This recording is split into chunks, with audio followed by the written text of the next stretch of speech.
Hello বন্ধুরা, তোমাদেরকে স্বাগতম মামের রান্নাঘরে। আজকে আমরা আবার তোমাদের জন্য একটা নতুন রেসিপি নিয়ে চলে এসেছি। আজকে আমরা করব তাল শাঁসের মিল্কশেক, যেটা হবে খুবই সুন্দর খেতে। চলো দেখে নেওয়া যাক আমাদের কি কি লাগছে। তাল শাঁস লাগবে, চিনি লাগবে, দুধ লাগবে আর কিছু ড্রাই ফ্রুট। প্রথমে আমরা তাল শাঁসটাকে খুব ভালো করে ছাড়িয়ে নিয়ে সেটাকে আমরা ধুয়ে নেবো। তারপর আমরা সেগুলোকে একটা মিক্সিং জারে দেবো, সেগুলোকে ব্লেন্ড হওয়ার জন্য। দেখতে পাচ্ছ কত সুন্দরভাবে ছাড়িয়ে নিয়েছি, ঠিক এমনভাবে পরিষ্কার করে ছাড়িয়ে নিতে হবে।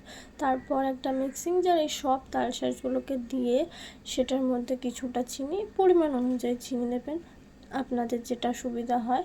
তারপর কিছুটা দুধ দিয়ে ভালো করে এটাকে আমরা ব্লেন্ড করে নেবো। এই দেখো কত স্মুথ হয়েছে ব্লেন্ডটা, দেখেছো কত মোটা হয়েছে।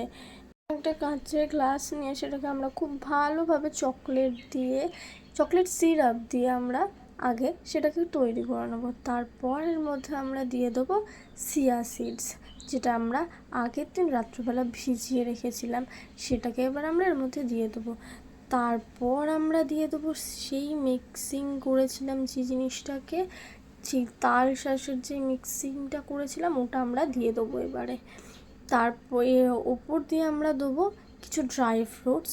তারপর আবার আমরা দিয়ে দেবো চকলেট সিরাপটা, দিয়ে আমাদের রেডি হয়ে যাবে এই যে খুব সুন্দর এত গরমে একটা ইউনিক ধরনের তাল শাঁসের মিল্কশেক। আপনাদের যদি ভিডিওটা ভালো লাগে তাহলে একটা লাইক, একটা শেয়ার, একটা কমেন্ট আর সাবস্ক্রাইব করতে কিন্তু ভুলবেন না। টাটা।